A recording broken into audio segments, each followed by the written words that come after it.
El ahorrador de electricidad Estaminal es el único aparato del mercado comprobado que reduce el consumo de electricidad después de haberse instalado en miles de hogares en Canarias.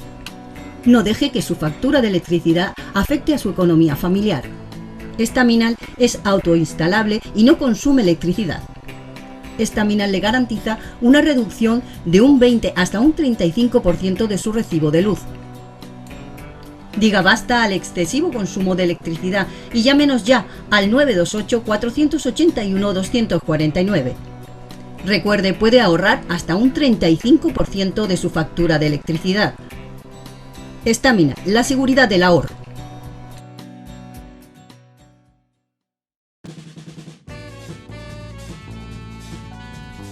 El ahorrador de electricidad Estaminal, tras muchos años de instalación en Canarias y ser elegido como producto del año en ahorro energético a nivel nacional, le ofrece la posibilidad de ahorrar de un 15 hasta un 35% de su consumo en su factura de electricidad. Sea cual sea su negocio local o industria, Estaminal tiene el ahorrador que se adapta a sus características. No se fíe de las imitaciones, Estaminal solo hay uno, con las homologaciones de la comunidad internacional. No deje que los gastos abusivos de electricidad afecten a la economía de su negocio. Pídanos presupuestos sin compromiso al 928-481-249. Ahorrador industrial de energía Estaminal, la solución a su excesivo consumo energético. Recuerde, ahorre de un 15 a un 35% de su factura de electricidad. Buenas noches, empezamos aquí el enfoque. Como siempre, el cartel que anuncia el programa habla Orígenes, Lucha Canaria.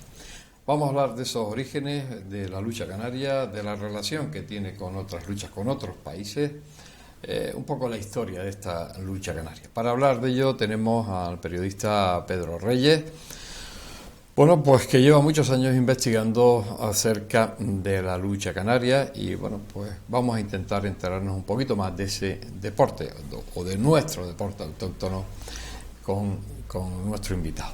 Buenas noches, Pedro. Hola, ¿qué tal? Buenas noches, José Luis. Bien, el título del cartel que dice Orígenes de la lucha canaria.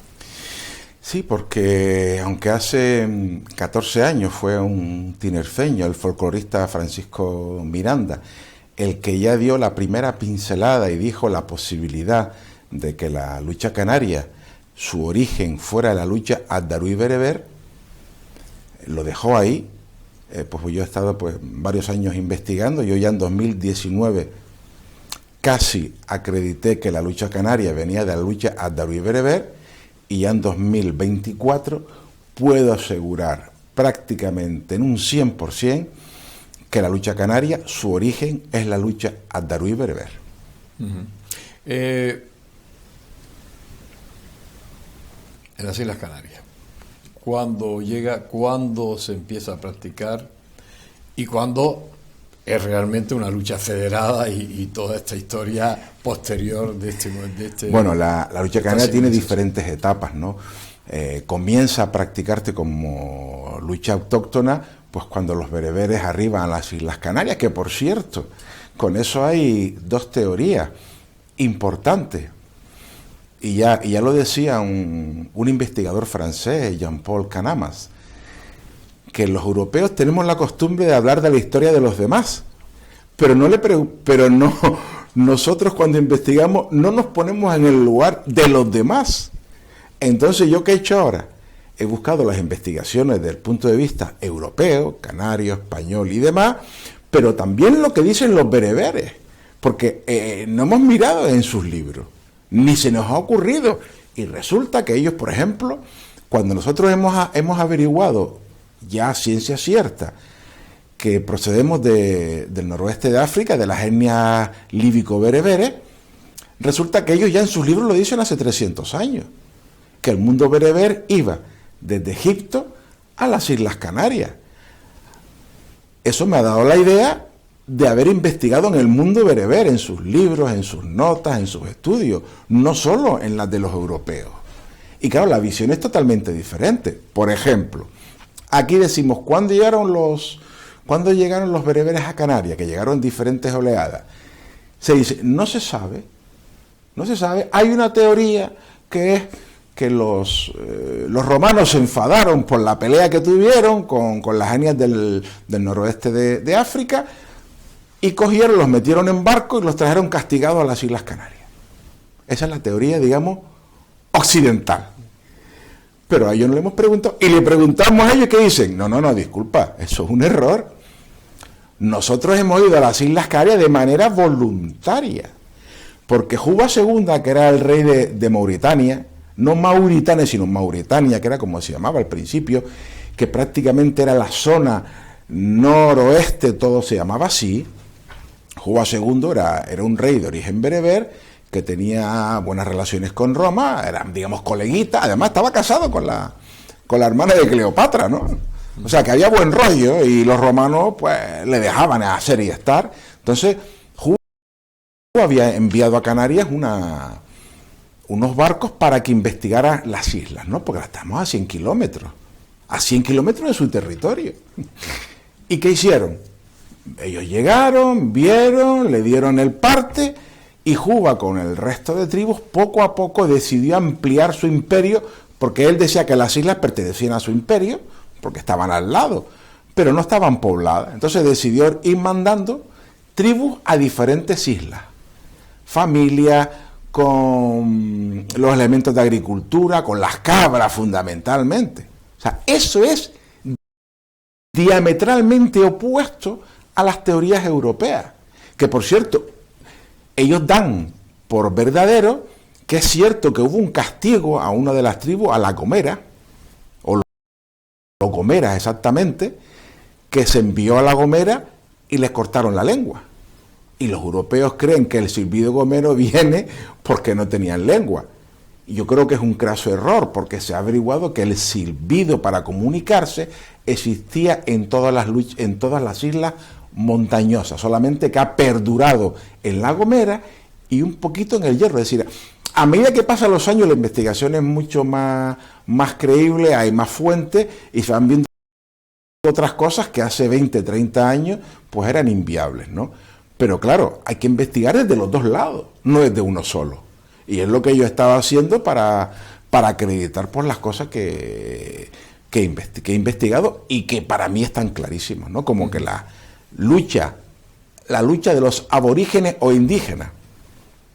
Y digo aborígenes o indígenas porque también hay una pelea en la universidad, si se dice aborigen o si se dice indígena. A mí personalmente me parece una estupidez perder el tiempo en pelearse por una acepción. En las dos van a significar lo mismo, los que estaban allí cuando llegaron. Pues entonces los aborígenes e indígenas, para que ninguna de las dos facciones se enfade, la lucha que practicaron era la misma que practicaron los Aduray bereber. Solo que aquí le pusieron una cosa que no existe en el mundo y que no he acreditado en ninguna lucha del mundo. Torriani contaba en su historia de las Islas Canarias, al final del siglo XVI, que los indígenas luchaban con 3 piedritas de sílex en la mano izquierda. Y eso es una cosa que me ha tenido 5 años dándole vueltas. Y lo tenía delante de mis narices y no lo veía. Es lo que suele pasar cuando te metes en libros, cuando te metes en historia, cuando te metes en tesis doctorales, que a la solución a algo tan sencillo lo tienes delante y no lo ves, ¿no? Buscando a ver por qué llevaban 3 piedras de sílex en la mano izquierda. Y la solución era muy sencilla. Resulta que los indígenas aborígenes canarios le tenían animadversión a la sangre. Para ellos la sangre les daba yuyu. Es más, los carniceros era una profesión denostada. Los carniceros incluso no podían ni entrar en las viviendas. Eran odiados, estaban apartados. ¿Por qué? Por su tratamiento con la sangre. Entonces, para amedrentar un poco al contrario, llevaban 3 piedritas de sílex en la izquierda para arañar, lograr poder sacar un poquito de sangre y con ello pues hacer que el contrario un poco hasta se asustara y poder vencer con más facilidad. Eso en la época aborigen. Después, si vamos a toda velocidad, con la conquista cambiaron las normas. Si quieres después te explico cómo cambió, y las últimas normas se han puesto en 1943 con la creación de la Federación Canaria. que tuvo su tela, porque hubo 3 años de pelea, porque no todas las islas estaban de acuerdo con la imposición de los directivos de Tenerife, que son los que fundaron la Federación Canaria de Lucha, a instancia de la Federación Española de Lucha. Hablamos también de un poco de esa relación que tiene con las luchas, la lucha canaria desde su origen, ¿no? O hablamos de que esa lucha canaria se exportó a algunos países, o hay similitud en esas luchas. A ver, mi teoría es, porque es la más antigua y es lo último que he terminado de estudiar en estos meses, es que si cogemos, según las teorías bereberes, por donde ellos caminaron desde 10.000 años antes de Cristo, ellos estaban en el norte de Asia. De hecho, su idioma, el tamasik, es un idioma afroasiático que tiene más de 33 variantes. Por eso las tribus hablan una especie de idioma dialecto diferente. Por eso cuando llegaron aquí, cada isla hablaba diferente que otra, porque eran tribus diferentes. Bien, si cogemos, analizamos por dónde pasó, ellos estaban en el norte de Asia, bajaron. Al bajar cruzaban Mongolia, porque en esa época Mongolia, prácticamente Asia era Mongolia. ¿De acuerdo? Los mongoles dominaban toda Asia. Era Mongolia, bajamos hasta la zona de la India, y ahí el 90% giró a la derecha, cogiendo Irán, Pakistán, Turquía, y después todo el norte de África hasta las Islas Canarias. Si hacemos ahora una investigación de las luchas, que es lo que yo he hecho, que existen en ese trayecto, incluido en España, porque en España estuvieron los moriscos y la mayor parte de los moriscos eran bereberes, y los bereberes estuvieron en el sur, donde hicieron la lucha morisca, que es la lucha bereber, en el sur y en el Levante, y en León, en las montañas de León durante 300 años, del 700 al 1000. Bien, pues por todos los lugares donde pasaron y donde estuvieron, según esta teoría, yo me he puesto a investigar y las luchas son similares a la lucha Azdaruí-Bereber. Por tanto, hay una relación estrecha entre la lucha Azdaruí-Bereber y todas esas, incluido la lucha canaria, que es una variante de la misma. Por tanto, podemos decir que la lucha canaria está emparentada. Empezamos con la lucha Bog de Mongolia, con la lucha Taski de India y Pakistán, con la lucha turca, con la egipcia, con la senegalesa, con la lam senegalesa, que proviene del norte de Senegal, zona que fue ocupada por los bereberes, con la lucha leonesa y, lógicamente, la Azdaruí y la canaria. Eso es una teoría mía que he sacado solamente de buscar eso, coger las luchas, ver cómo se lucha, qué hacen, cuáles son sus normas. Ojo, similares a la lucha canaria aborigen, que ese es otro dato, al aborigen, no al actual. Pues, por ejemplo, la lucha canaria aborigen se luchaba cuerpo a cuerpo, no había agarre, y cuando te derribaban con una maña, te tenían que inmovilizar. Y entonces cuando te inmovilizaba y te rendías, se acababa la lucha. En cambio, después de la conquista, la lucha perdió una serie, muy poquitas cosas, solo perdió que había que luchar vestido, eso era por el tema religioso. Había que llevar camisa y pantalón.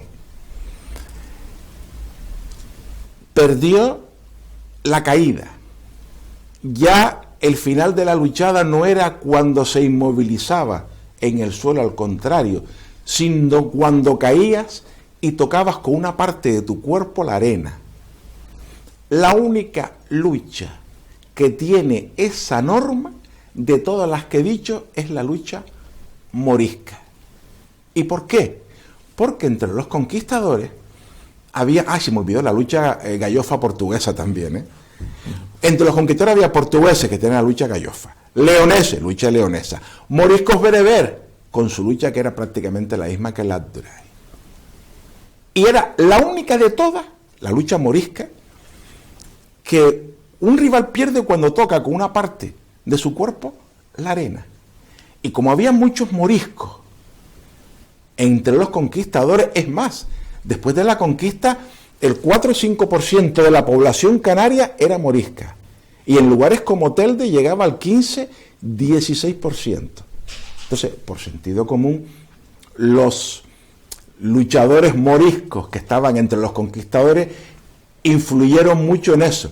¿Por qué? Porque en 1894, Alonso Fernández, el conquistador de La Palma, que terminó en 1493 acabó la conquista de La Palma, y en 1494 Alonso Fernández ordenó a las tropas que hicieran luchadas amistosas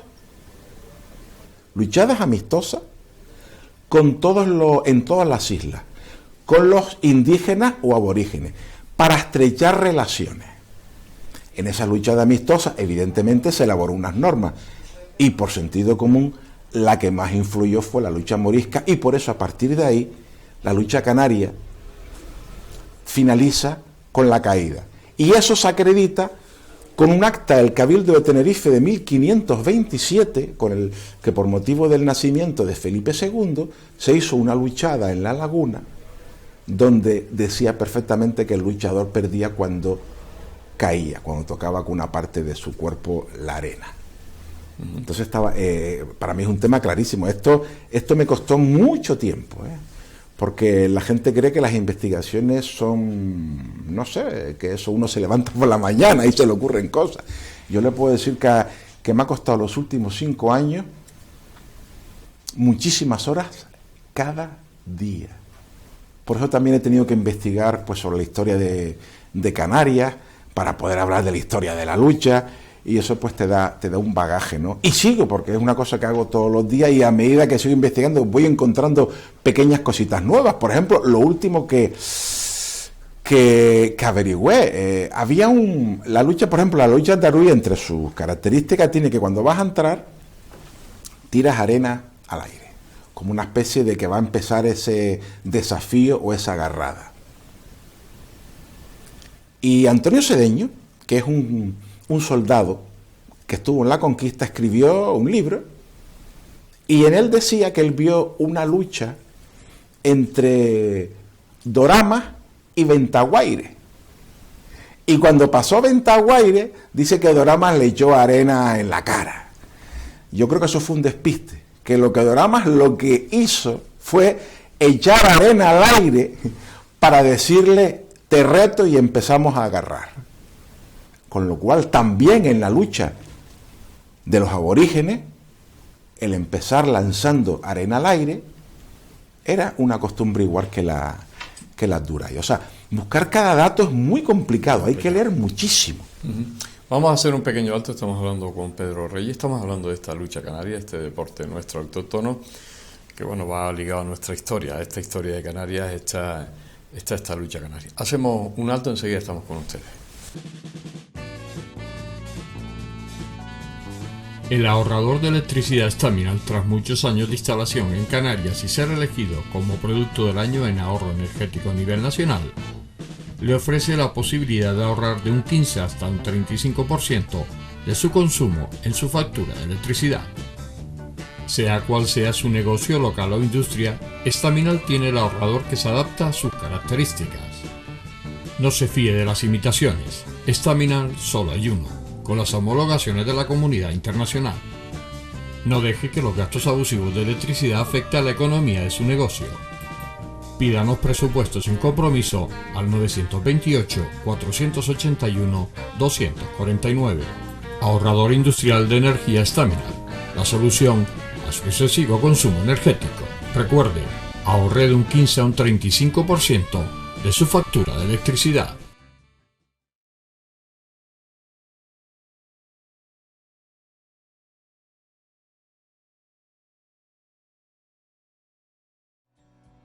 El ahorrador de electricidad Staminal es el único aparato del mercado comprobado que reduce el consumo de electricidad después de haberse instalado en miles de hogares en Canarias. No deje que su factura de electricidad afecte a su economía familiar. Staminal es autoinstalable y no consume electricidad. Staminal le garantiza una reducción de un 20 hasta un 35% de su recibo de luz. Diga basta al excesivo consumo de electricidad y llámenos ya al 928-481-249. Recuerde, puede ahorrar hasta un 35% de su factura de electricidad. Staminal, la seguridad del ahorro.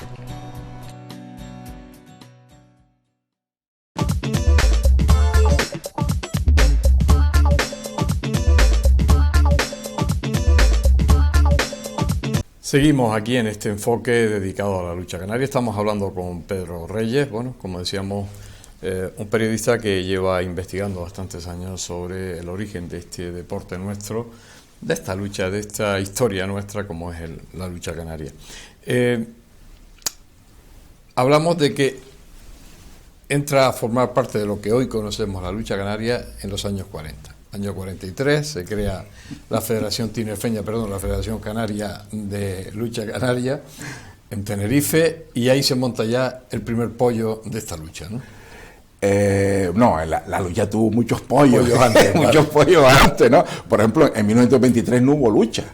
Vamos, es que hay una cosa que para decirlo, en 1852 entró el dinero en la lucha y a partir de ahí hubo muchos problemas. Claro. Entró el dinero en la lucha, empezaron a haber luchadores amateurs, que era prácticamente los que luchaban en las fiestas, y los profesionales que luchaban en circos, teatros, en recintos preparados. La primera luchada acreditada que existe donde se cobró dinerito, que yo he descubierto, no quiere decir que sea la primera, pero no he visto ninguna más, y nadie ha investigado nada más, fue en diciembre, en las fiestas de Santa Cruz de Tenerife, porque antes las fiestas de mayo tenían dos fechas, mayo y diciembre. Pues en la de diciembre, pues un avispado empresario le dijo al alcalde: mire, usted no, porque se organizaba siempre una luchada por las fiestas, ¿no? En mayo y en diciembre. Y usted no haga nada, yo me encargo de todo, yo le monto la grada, le monto el terrero, y traigo los luchadores, no sé cuánto, no sé qué, pero usted me deja cobrar una entrada.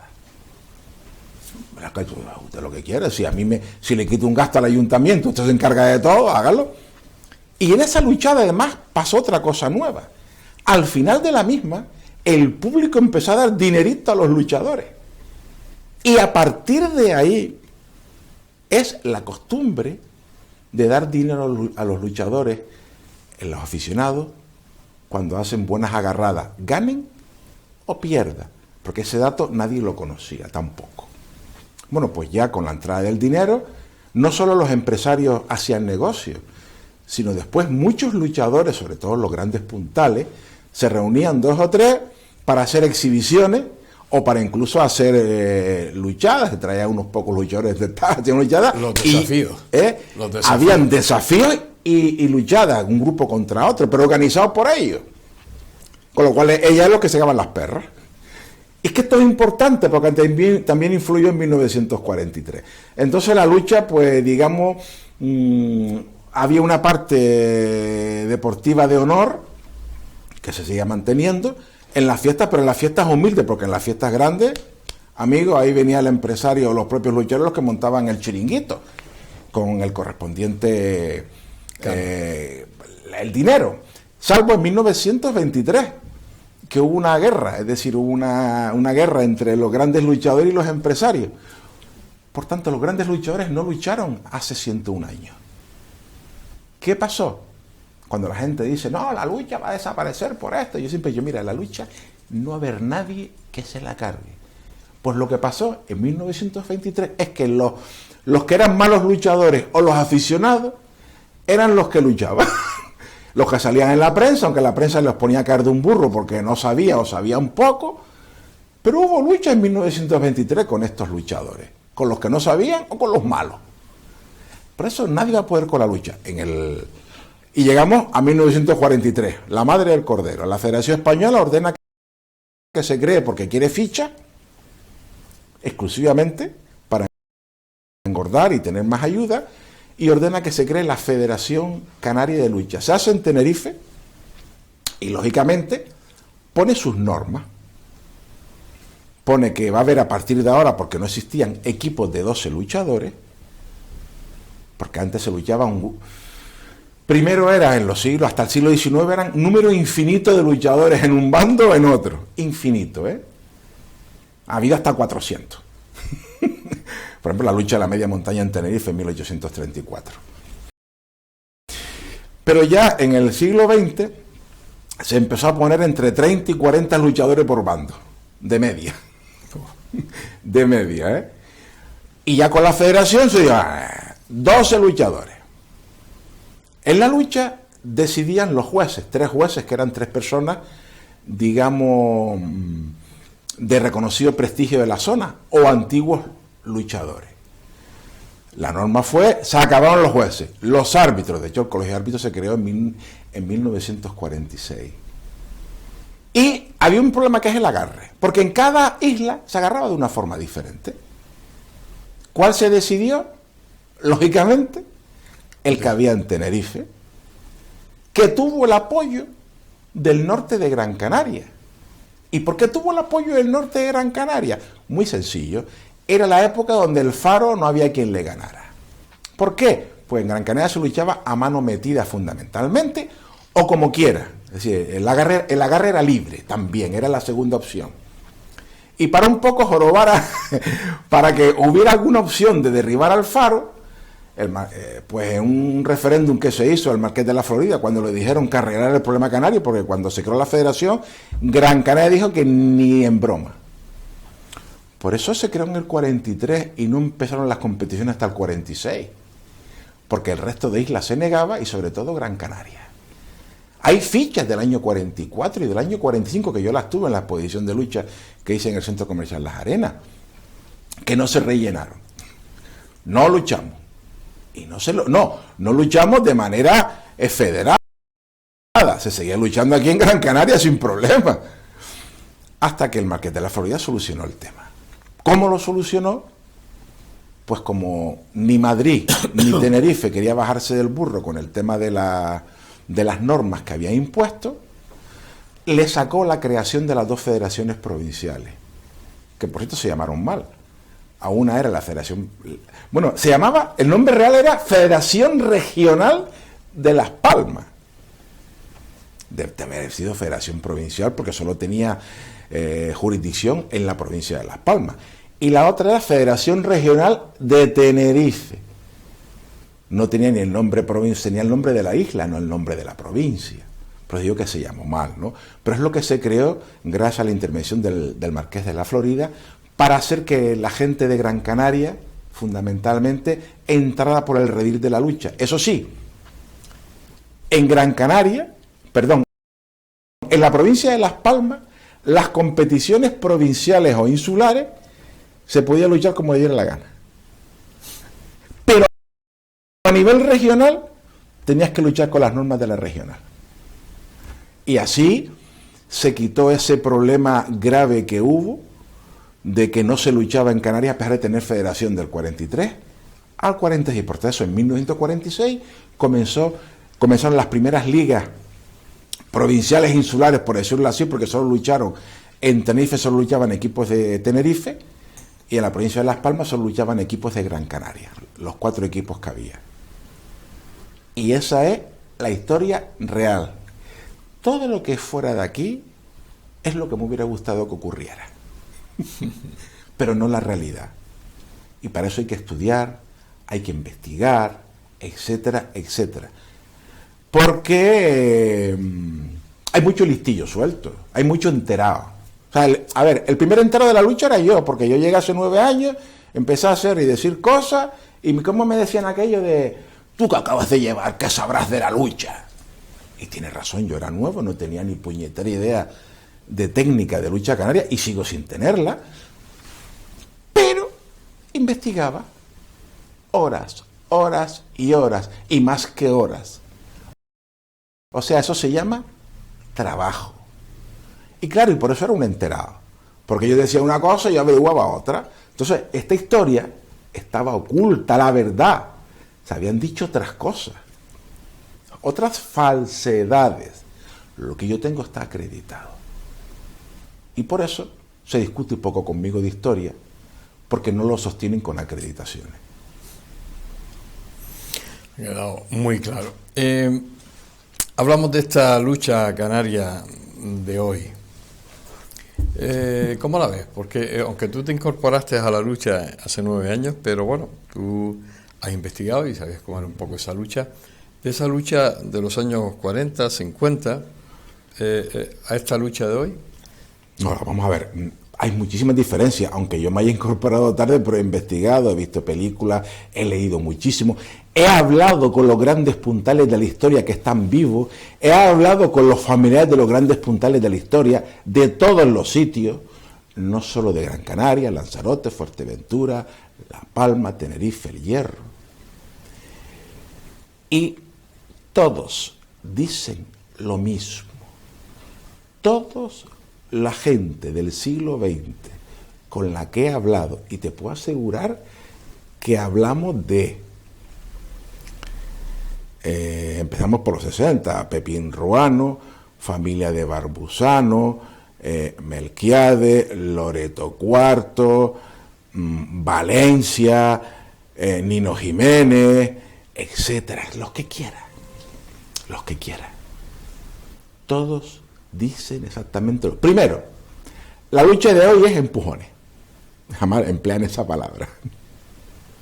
En la lucha de hoy hay sobrepeso. Los puntales antes no pasaban de los 100 kilos. Antes con 90, 100 kilos eras un puntal, era gente estilizada, gente que se luchaba. Hoy no hay técnica de lucha, o hay muy poco. Se han perdido muchísimas mañas. Y además entrenan poco. Esto no lo digo yo, que también lo colaboro, lo dice las grandes figuras de la lucha de todos los tiempos, o sus familiares, porque los han oído hablar, o ellos han dejado entrevistas, etcétera, etcétera. Yo tengo entrevistas desde los años 30, ¿no?, en adelante, ¿no? Bien. Y tienen razón. Porque antes, por ejemplo, un puntal, que era un señor que te podía tumbar, cuando se oye por ahí, no, yo tumbé a 10, 12, 20, 30, y tú ves ahora, y haces una agarrada y están con la lengua afuera. Claro, en esa época, los puntales, que además vivían de la lucha, mantenían a las familias de la lucha. Yo contaba, por ejemplo, en mi charla en la universidad, contaba el ejemplo de Pancho Camurria. Pancho Camurria era de una familia tremendamente humilde. Y gracias a sus desafíos, mantenía a su familia, a toda su familia, y además a la de los amigos. Y así muchos luchadores. ¿Por qué? Porque daba ese beneficio. Claro, tú para tirar a mucha gente no lo puedes hacer solo comiéndote un vaso o tomándote un vaso de café con leche y un cachito de carne. Claro. Si no entrenas, y toda esa gente, hasta los años 60, 70, entrenaba una media de 6 a 8 horas diarias. Dile tú a un luchador actual que cobra como un profesional que entrene de 6 a 8 horas diarias, y donde la parte de pesas, ellos no hacían pesas, muy poquito, con diferentes objetos. Corrían y hacían pantalón, y más pantalón, y así podían derribar 8, 10, 12, 20 o 30. Hoy derribas a 3 y eres un fenómeno. La lucha de hoy no tiene nada que ver con la lucha de antaño. Hoy, si tú miras, se practican muy poquitas mañas. La gente fuerte, los de 130, 150 kilos, 180 kilos, que los ha habido, tú con ese peso, por mucho que quieras, no puedes practicar todas las mañas. Practicarás como mucho alguna maña de brazo y alguna pequeña de pierna, si eres capaz de poner al contrario al lado, o levantada. Pero los estilistas, es una moda en estilista. Por eso cuando sale un estilista, la gente se queda, ¡oh, ya mira lo que hizo! Tal. O sea, tú dile, salvo excepciones, dile tú un puntal de 180 kilos que haga una agachadilla, ¿no? ¿Entiendes? Entonces, la crítica que han hecho los grandes luchadores es esa, que hoy día es la fuerza lo que prima y que se entrena poco. Y que están desapareciendo muchas mañas por eso. Claro. Y que si a eso le añadimos, desde que llegaron los entrenadores sabios, catedráticos, de que lo que importa en la lucha es ganar sea como sea, porque para eso es un deporte, ¿cómo se gana? No solo llegando a 12, si al contrario no llega a 12 que te empata, sino eliminando luchadores. Y si no los puedes eliminar por las buenas, lo haces por las malas. ¿Y cómo los haces? Con separadas. Y son separadas. ¿Y qué están logrando con eso? Aburrir al público. Señores que se hacen 100 kilómetros, pagan una entrada para ver una luchada y después 5 o 6 separadas, los puntales no pueden unos con otros, se separan. Eso y es una cosa que la propia lucha se lo tiene que hacer ver. Bien, vamos a hacer un alto de nuevo en el camino. Llegamos a la parte final de este especial dedicado del enfoque a la lucha canaria, esos orígenes de la lucha canaria. Estamos hablando con Pedro Reyes. Enseguida volvemos. El ahorrador de electricidad Staminal, tras muchos años de instalación en Canarias y ser elegido como producto del año en ahorro energético a nivel nacional, le ofrece la posibilidad de ahorrar de un 15 hasta un 35% de su consumo en su factura de electricidad. Sea cual sea su negocio local o industria, Staminal tiene el ahorrador que se adapta a sus características. No se fíe de las imitaciones, Staminal solo hay uno, con las homologaciones de la comunidad internacional. No deje que los gastos abusivos de electricidad afecten a la economía de su negocio. Pídanos presupuestos sin compromiso al 928-481-249. Ahorrador industrial de energía Staminal, la solución a su excesivo consumo energético.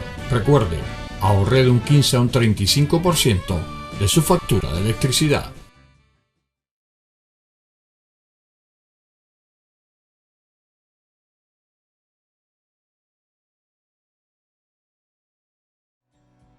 El ahorrador de electricidad Staminal es el único aparato del mercado comprobado que reduce el consumo de electricidad después de haberse instalado en miles de hogares en Canarias. No deje que su factura de electricidad afecte a su economía familiar.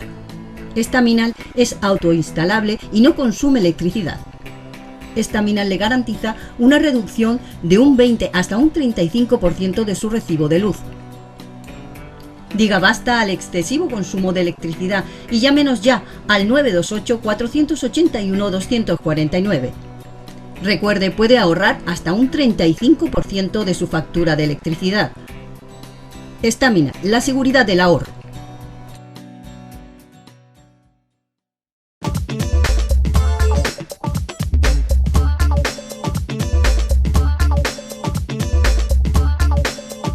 Llegamos a la parte final de este enfoque dedicado a los orígenes de la lucha canaria. Estamos hablando con Pedro Reyes y estamos un poco, pasando rápidamente, porque de la lucha podríamos estar hablando muchísimas horas, pero bueno, pasando de forma rápida un poquito por toda esa historia. Ahora has cogido un empeño que llevas, que es el de extender tu investigación por medio de conferencias, pues, a todos lados, incluyendo ese último de recorrido universitario. ¿Cómo va la gente a las charlas? Cuando a esas conferencias que tú das, la gente, ¿cómo la nota? ¿Se le ve interesada? ¿Se le ve enterada? ¿Disfruta con esas charlas? Mira, yo empecé hace 5 años a dar charlas en los colegios a los niños, de toda Canarias, bueno, excepto La Palma, que todavía no he ido, pero que iré en los próximos días. Porque no quiero ir por el resto del mundo sin haber estado en todas las islas donde haya lucha, ¿no? Porque yo he estado dando charlas a niños, pues en todas las islas, menos La Gomera, porque no hay lucha, y La Palma, o porque no les interesa, porque no me han invitado. Realmente no me han invitado nunca, así que ahora me autoinvito yo. También para ir a La Palma, y que los niños de algunos colegios palmeros vengan. La charla gusta bastante. Porque claro, yo tengo una experiencia de casi 38 años de docente. Estoy acostumbrado a explicar, a enseñar, y Y eso hay que tener tablas porque no es ponerte a hablar, porque si te pones a hablar puedes aburrir a las ovejitas, ¿no? Es ponerte a hablar cómo tienes que hacerlo, cómo los puedes motivar, y en función de las edades, incluso una charla puede durar 15 minutos o puede durar una hora. Depende del auditorio, de sus comportamientos. Tengo mis técnicas, tengo mis tácticas de docente, porque he tenido niños desde 8 años a 14. Y mantener atento a un niño de 8 años no es fácil, ¿no? La verdad que salen contentos. He estado también en centros sociosanitarios, he estado también en los centros penitenciarios, que por cierto me están pidiendo que regrese. Y ahora voy a dar un salto, que es a las universidades. Mi idea es estar por universidades de medio mundo, donde hay una especie de relación con la lucha canaria. Por eso he elegido primero las isleñas, lógicamente, la Universidad de Las Palmas, que ya di la charla, que bueno, es lo que me dice la gente, yo no sé si me están engañando, les encantó. Quiero ir ahora a Granada, Madrid, León o Valencia. Granada porque hay mucha lucha morisca, al igual que Valencia. En Madrid está la Mudéjar. Pero en León tenemos mucha relación, pero mis investigaciones son diametralmente opuestas a las de los investigadores leoneses. Y yo quisiera estar allí un poco para confrontar ideas. Yo tengo una teoría, y es que la lucha leonesa y la lucha canaria están emparentadas, porque vienen de la misma, de la lucha dura y bereber. Y recuerdo, siempre hablo de la lucha de los aborígenes, no de la actual, porque la actual tiene, por ejemplo, en León tiene muchas variaciones. La gente no sabe que el cinto que usan los leoneses es una cosa nueva. En 1500 no tenían cinto. Y si tú a la lucha leonesa le quitas el cinto, es la lucha canaria aborigen. Pero así. Entonces, quiero ir a esos sitios, quiero ir a Sudamérica, a los 3 países donde tuvo mucha influencia la lucha canaria, que es Cuba, Venezuela y Argentina. Quiero ir a Corea, con esta relación con la lucha Sirum. Y quiero terminar en Bogotá, en Colombia. ¿Por qué? Porque el director tinerfeño José Alayón ha realizado un largometraje, una película, una coproducción hispano-colombiana, donde el centro es la lucha canaria, el centro de la trama. Y quiero ir a Colombia y explicarles qué es la lucha canaria. Y son lo que quiero hacer. Yo llevo 9 años no he recibido un euro de ninguna institución, de ninguna, ni ayuntamientos, ni cabildos, ni gobierno de Canarias. Ahora he pedido algunas ayudas, parece que hay problemas, pero yo soy muy cabezota. Y voy a ir con ayuda o sin ayuda. Porque mi idea es promocionar la lucha. Yo no gano, a mí todo esto me ha costado muchísimo dinero. El libro solo me costó 12.000 euros, que he pagado de mi bolsillo. Ir por las islas a los colegios me cuesta dinero. Ir ahora por ahí me cuesta dinero. La promoción en los medios me cuesta dinero. Yo te iba a hacer una pregunta, ¿quién te paga todo esto? ¿Yo? No, pero eso sí lo sé, pero ¿te justifica? Vamos a ver, el placer que tengo yo. Primero por promocionar lo nuestro patrimonio, porque se nos olvida que la lucha canaria es patrimonio de la cultura canaria, que las leyes obligan a protegerlo, a promoverlo, por todos los sitios. Lo que pasa es que las leyes se aprueban en el Parlamento de Canarias y después se guardan en un cajón. Y si alguien presta, oye, que hay una ley, pues, ¿qué soy yo? Yo debo ser una especie de diablo con cuernos. Mucha gente me sale corriendo. Cuidado con ese, que es un revoltoso. Oiga, lo único que quiero es que se aplique la ley. No estoy pidiendo nada. Aplique usted la ley. Bueno, conmigo no la van a aplicar, eso cada vez lo tengo más claro, o muy poquito, y yo voy a ir, con ayudas oficiales o sin ayuda. Ya las buscaré de empresas, y si tampoco me las dan las empresas, pues mira, pido un crédito, me echo la manta a la cabeza, pero yo voy a promocionar la lucha en esas universidades. Le guste a quien le guste. Tú decías que la lucha canaria no va a desaparecer. El público... ¿cómo está yendo? ¿Llena los terreros? ¿Es como la época de los 90? No, que va. A ver, la lucha canaria, quitando las finales, que cualquier final en cualquier isla se llena el terrero, prácticamente siempre, durante las competiciones, salvo un par de equipos de Fuerteventura que tienen una afición fiel, que va mucha gente al campo, bastante tres, es decir, el Antiguo, el Maxorat y el Saladar, pues casi siempre de sus terreros hay mucha gente. En el resto, hoy día, en la actualidad, en la fecha que estamos, he visto luchadas por televisión de la Liga Regional con las gradas vacías. La gente solo va, como en todos los deportes, a un campo cuando su equipo gana. Si el equipo no gana, no va. Pero eso es así en todos los deportes, con sus excepciones correspondientes, como también tienen todos los deportes. Y si encima le das poco espectáculo, o no le das el espectáculo, yo qué sé, en la última final regional hubieron 5 agarradas separadas, y las primeras 3 eran de los juveniles. O sea, ya desde la primera silla, que antiguamente decían, no, que se separen los grandes está bien, pero las primeras sillas, que son los chavalines y tal, van a luchar. Las primeras sillas se separaron las 3 que hubo. Eso es echar a la gente. La gente te lo aguanta en una final que te juegas un título, porque quiero que gane mi equipo. Pero durante el año, no, pasa lo que pasa. Y o se toman decisiones drásticas, o va a haber una bajada de público importante, eso va a disminuir los ingresos de los equipos, y las instituciones no van a estar toda la vida ahí para mantener la lucha canaria, como están ahora, porque se mantiene gracias fundamentalmente a Cabildo y Gobierno de Canarias. La lucha debe ser profesional, los luchadores deben estar asegurados, cobrando un sueldo. Se regularía un poco más lo que yo te doy a ti, tú no me das. A ver, porque en el fondo es una... El decreto 1006 de 1985 dice que a cualquier deportista que cobre de un club se le tiene que hacer un contrato profesional, aunque cobre 100 euros. Ya hay jugadores de tercera división que han ganado eso. Ahora ha habido un grupo de luchadores que ha reclamado a un club que no le había terminado, que le debía 3 meses, y el juez, ellos han reclamado diciendo que ellos son luchadores profesionales. Ellos han dicho en sus escritos, además los tengo yo, o sea, esto no me lo puede discutir nadie, que ellos reclaman porque ellos ellos son luchadores profesionales y se amparan ese decreto 1006 de 1985.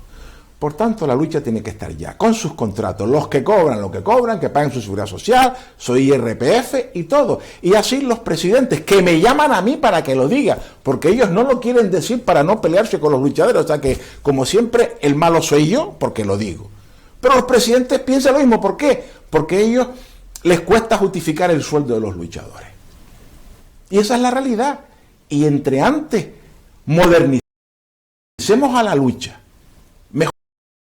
pero hay unas cuantas personas que quieren seguir manteniendo primero los privilegios de antaño, que están entorpeciendo el desarrollo de la lucha, y hasta que esas personas, yo los he llamado lobby, no desaparezcan o no cambien de opinión, la lucha no va a avanzar.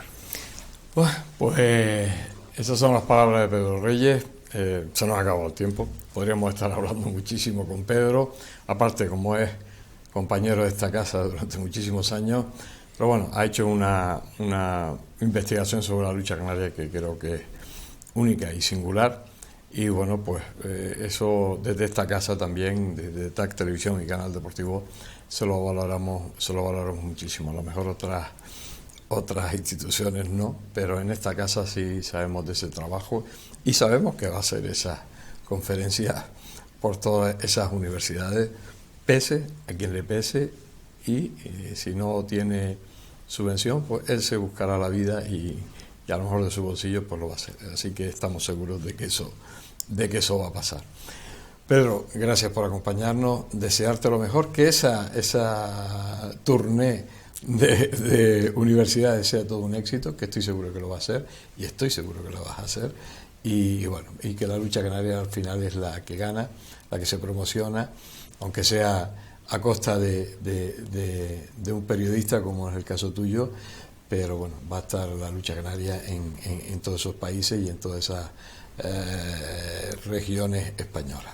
Gracias por estar aquí. Gracias a ti, José Luis. Bien, pues con las palabras de Pedro Reyes terminamos el enfoque por hoy. Recuerden, parte de nuestra historia, patrimonio de nuestra cultura canaria. Acuérdense siempre de la lucha canaria. Hasta siempre.